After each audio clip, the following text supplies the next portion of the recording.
Okay, let's dive into this.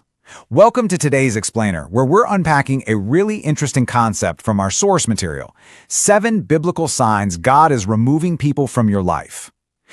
This text challenges a lot of conventional wisdom. It suggests that sometimes, actually scratch that, often, a relationship ending isn't a failure at all. It might just be a deliberate spiritual removal. The source material hits us with this core concept right out of the gate. Not everyone who walks into your life was sent by God. Wow, right? It's a powerful hook because it immediately frames the heavy emotional weight of this realization. We usually just assume everyone we meet is supposed to be along for our entire lifelong ride. But this idea, it flips the script. It suggests some people might actually be hindrances, not helpers. It really asks us to take a good, hard look at the company we keep. So to really understand this, the text sets up this incredibly clear duality. On one side, you've got divine connections. Through this lens, these are the relationships that bring you peace, they foster growth, and they give you clarity. But on the flip side, you've got people who are placed as distractions. These are the ones bringing chaos, feeling like super heavy burdens, and literally pulling you away from your spiritual path. This stark contrast right here is the entire foundation for the 7 distinct signs we're going to explore today. So, let's look at the first grouping. Section 1, internal warning signs, unrest and burdens. The first 2 signs actually manifest deep down as this feeling of constant strain and just carrying heavy burdens. You know the feeling, right? When a relationship isn't meant to be, it completely stops feeling like a blessing. Instead, it becomes this constant spiritual and emotional deadweight. Rather than building you up, the person just drains you. And the source describes this as way more than just everyday emotional exhaustion. It's a deep spiritual drain that you carry around with you, even when that person isn't even in the room. And to back this all up, the text leans heavily on 1 Corinthians 14:33, which says, "For God is not a God of confusion, but of peace." This perfectly highlights the idea that God absolutely does not author chaos. So what does this mean for us? Well, if a relationship consistently robs you of your peace, leaving you feeling constantly anxious or unsettled, it's fundamentally out of alignment with divine intent. The perspective here is that God uses this internal discernment to protect us from that chaos. And that flows perfectly into our third sign, an unexplained inner unease. The text points to John 16:13, which notes that the Spirit of truth will guide you. You know that inner discomfort, that weird gut feeling that something just doesn't sit right, even if you can't logically explain it? Well, the source frames that directly as the Holy Spirit communicating with you. It's a really fascinating interpretation because it completely validates those feelings. The text practically begs the reader, please don't write off this unease as just you being paranoid. Recognize it as an active, real-time form of spiritual protection. So just to quickly summarize before we move on, the 3 internal indicators are constant confusion replacing your peace, heavy emotional burdens, and a persistent, uneasy spirit. Basically, these are your internal alarm bells ringing loud and clear. Now, when that internal unrest gets ignored, it inevitably spills over into your external reality, and this brilliantly illustrates the pivot to our next point. The text poses this fantastic metaphorical question: who is cutting in on your race? Which brings us to our next section, external roadblocks and distractions.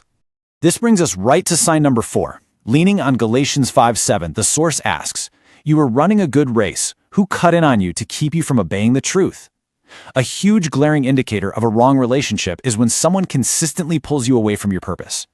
If you notice your focus drifting, your positive habits starting to slip, and you're just constantly distracted, the text says this isn't just bad luck or coincidence. It frames this as active spiritual warfare and distraction, specifically meant to slow down your growth. Which ties directly into sign number 7. Have you ever felt just entirely stuck? The text points out that when the wrong people are taking up space in your life literally stops moving forward. You just stall out, emotionally, spiritually, and in your personal goals. These individuals are acting as literal spiritual roadblocks, and as long as they stay close to you, you're kept in this frustrating holding pattern, just repeating the exact same cycles over and over again. The reasoning here is deeply anchored in Hebrews 12:1, which tells us to throw off everything that hinders. There is such a profound point being made here in the source. Sometimes the hindrance in your life isn't a bad habit you need to break. Sometimes the hindrance is a person. It's a tough pill to swallow for sure, but your future growth might actually require putting real distance between yourself and the people acting as roadblocks. To quickly recap these external signs, the tangible impacts are a severe distraction from your actual purpose and a literal blocking of your personal growth. You really have to ask yourself, are the people around you fueling your run, or are they cutting in on your race? Moving right along to the next part of the explainer, divine intervention, redirection, and warnings. Now, what's really interesting about this slide is how it completely reframes our entire understanding of rejection. In this material, rejection is presented as redirection. It's God intentionally using rejection to clear the wrong people from your path. That is incredibly powerful. We almost always view rejection as this terrible personal failure or super painful loss, right? But the text invites us to see it as a protective measure. It's creating necessary space so the right blessings can actually flow into your life.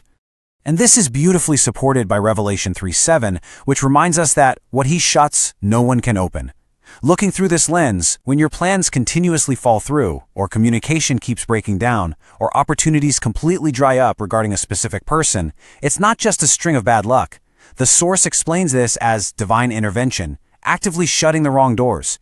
Yes, the pain is very real, but it's framed here as literal proof of protection. Furthermore, the text makes a point that this kind of intervention rarely happens out of the blue.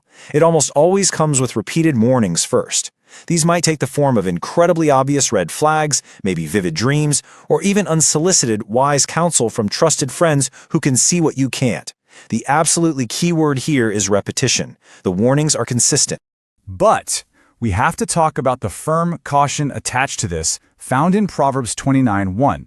Whoever remains stiff-necked after many rebukes will suddenly be destroyed without remedy. It's heavy, right?